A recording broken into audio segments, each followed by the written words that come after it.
All right, so today's video is going to be on how to cut the meat. So people spend a lot of money on beef and they cut it improperly and it comes out tough, and then they blame their cooking method as the main reason as to why the meat is not tender. Well, it turns out if you cut the meat wrong, it will be very tough. So how do you cut the meat? This is a piece of London broil, a round cut of meat, normally pretty tough, but if you cook it properly and cut it well, it can be quite tender. I cook it by sous vide. Now, not everyone likes this, but 125 degrees is rare. You put it in this bag, you air displace it, drop it in the water, and this goes for, can go all day, but at least till the core temperature comes up to 125. And it holds it there so you don't overcook it. To cut the meat, what you want to do is, you've heard the expression cut against the grain. The reason for that is by cutting against the grain is you wind up shortening the muscle fiber of the meat, and that makes it tender. You could practically pull it apart. Look down here at this meat. Where's the grain? You see these lines here? That's the grain. So against the grain means you need to cut it like this. Don't cut like this in the grain. That'll make it very tough. So first thing I'm going to do is, this meat is already cooked, but it's not got great color, so I'm going to season it and brown it up. This is my little seasoning mix here. It's got some salt, some chili powder, smoked paprika, thyme. Of course, it's got a little MSG in there. And so you're just going to rub that in the meat like that. Like I told you, this is cooked already. So we'll season this up. And then you can brown this in your broiler. Put the rack 6 inches from the top, and then, or the bottom, depending on where your broiler is. But you let that go for about 6 to 7 minutes on a low broil. Don't go high because you're going to get nervous and then it'll burn and then it won't work out.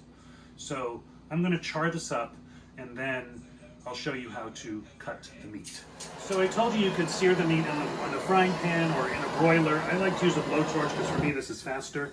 So all you're going to do is you continue to torch it to the degree that you want done. Of course, it doesn't cooperate on camera, but so once you're down to a certain level of char that you like, that's good enough. Okay. So now remember, you got to cut against the grain. So you can see this grain here pretty clearly. I'm going to just take it off this foil-rimmed baking sheet here. This is all cooked, so we don't need to worry about, foodborne illness amidst a pandemic, no less. The other thing I'm going to show you is I'm going to finish this with some lemon juice. It's a really good trick to finish beef with lemon juice because it really heightens flavors. So where's the grain? The grain is going, see that? It goes this way. So you want to cut straight down, and that will be against the grain because it's perpendicular. It'll shorten the muscle fiber. So straight down.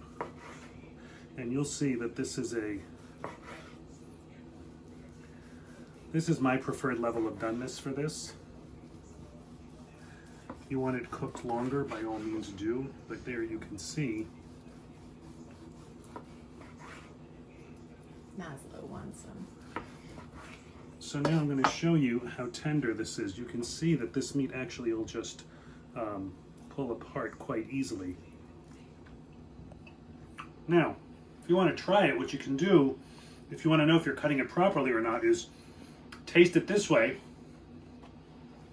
and then try cutting it a different way and see what happens to the tenderness of your meat.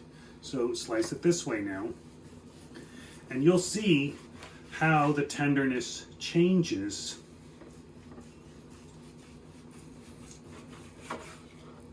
depending on the way you cut the meat. See, this is a lot tougher. A lot tougher to chew. So we'll give it to Maslow.